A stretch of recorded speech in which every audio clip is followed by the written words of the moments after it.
I still remember the day I first walked into that office. It was one of the biggest companies in the city, and I was full of dreams.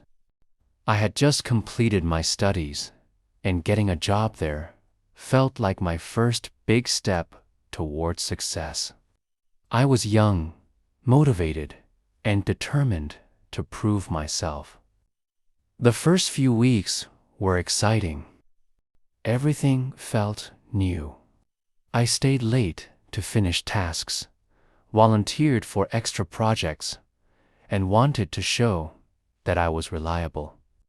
But there was one thing that always felt heavy on my shoulders: my boss. He was a man known for his sharp tongue, and people in the office often whispered stories of how he made employees cry. At first, I thought they were exaggerating, but soon I experienced it myself. The first time he insulted me was during a meeting. I had prepared a report that I thought was detailed and clear. I worked on it the whole night, making sure everything was accurate. When I presented it, he looked at me with cold eyes and said, "Is this what you call work? A child could do better." Everyone laughed nervously while I stood there frozen. My face burned with embarrassment, but I stayed silent. That was just the beginning. From then on, he seemed to target me. He would mock my ideas, shout at me in front of my colleagues, and make sarcastic remarks about my capabilities. I swallowed the pain and kept working harder, believing that one day he would notice my dedication. But instead of appreciating me, he pushed me harder. I was the one asked to stay back late, to fix others' mistakes, to cover extra shifts. Slowly, my health and confidence began to fade. I stopped smiling. I stopped looking at myself in the mirror. Every day felt like a battle I was losing. My friends advised me to quit, but I couldn't. I needed the money, and more than that, I wanted to prove myself. I didn't want to give him the satisfaction of knowing he had broken me. Then came the day that changed everything. It was a Friday morning. I was called into his office. He didn't even ask me to sit down. He looked at me and said coldly, "We no longer need your services. You are not good enough for this company. Leave your desk by the end of the day." My heart sank. I tried to explain, to defend myself, but he cut me off. "Don't waste my time. You should be grateful I kept you this long." I walked out of his office with tears burning my eyes. Everyone watched as I packed my things. Some colleagues looked sympathetic, but no one dared to speak. By the time I left the building, I felt like a failure.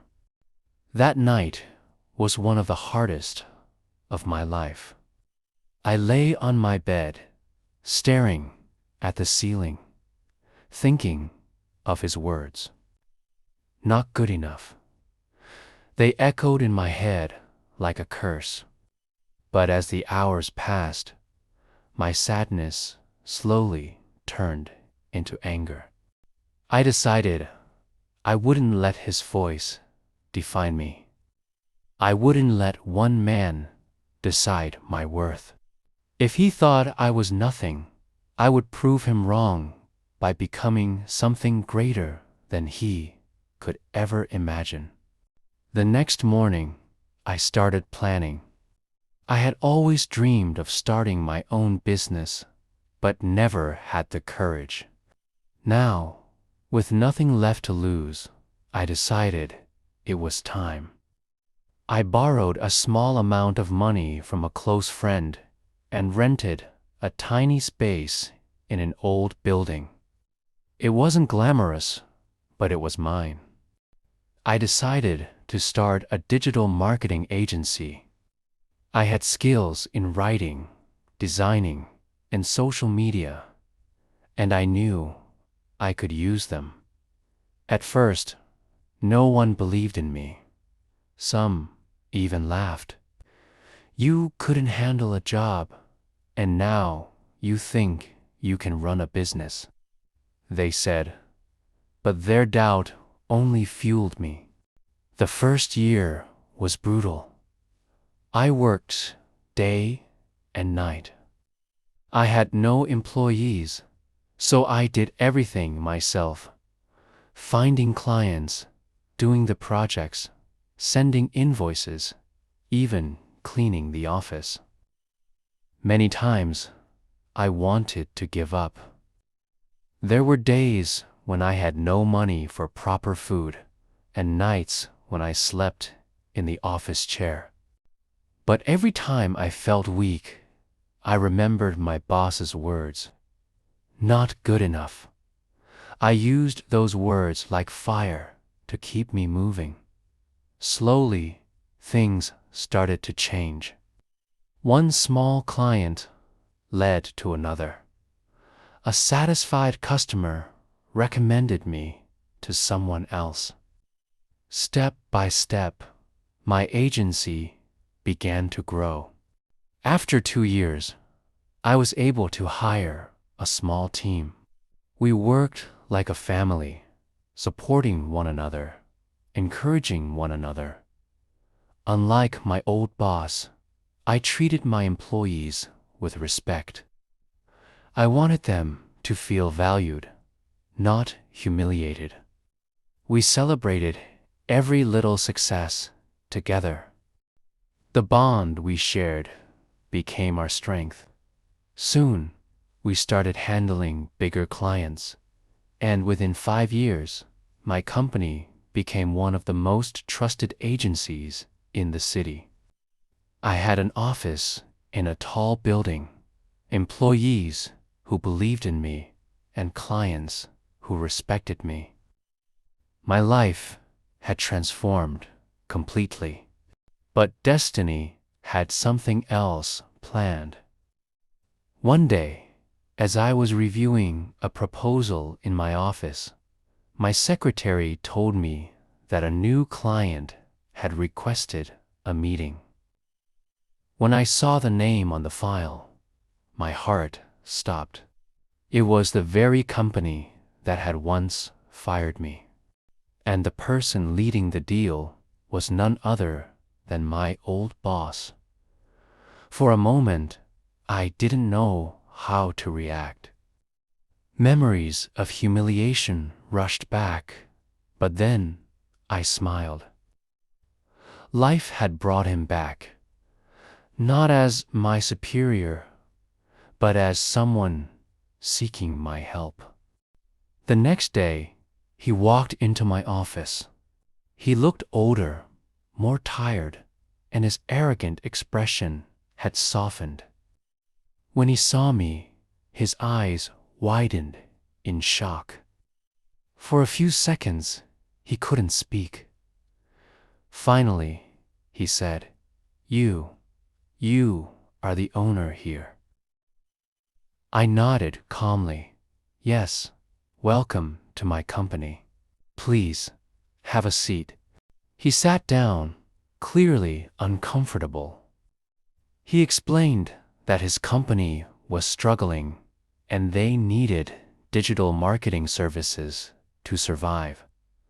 His voice no longer carried the same authority.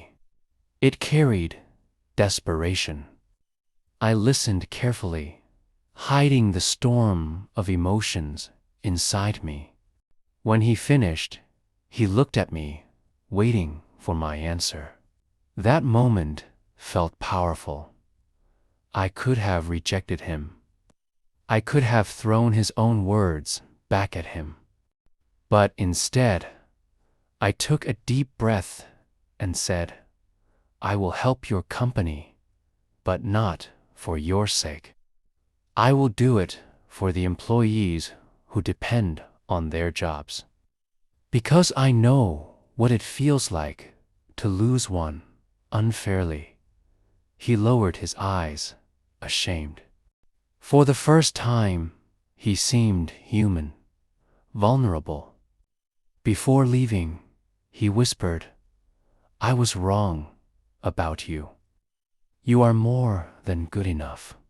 That day, I realized something important. Revenge doesn't always mean destroying someone.